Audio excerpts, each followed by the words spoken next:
Dapat i-cultivate daw po natin,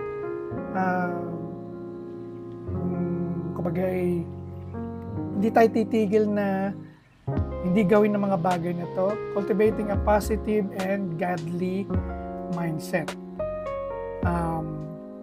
Sabi nga po ni Pablo, meditate on these things. At yung mga nabanggit po doon, ano po bang mga character yon? Of course, yung mga nabanggit doon, right, pure, lovely, admirable, lahat po yan ay God's character. So mula po nung tayo naging mananampalataya, of course, ito yung dapat makikita po sa atin, ito po yung dapat i-emulate natin. Hindi lang po every other day, kundi every minute po ng ating buhay. Ano po? God's character, truth, righteousness, purity, and beauty, so that ating po mga puso at isipan will be remained aligned kay Jesus Christ.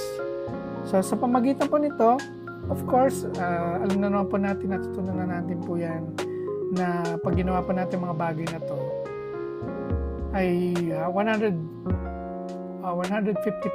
sure na may experience po natin yung peace, joy, and of course, stronger faith.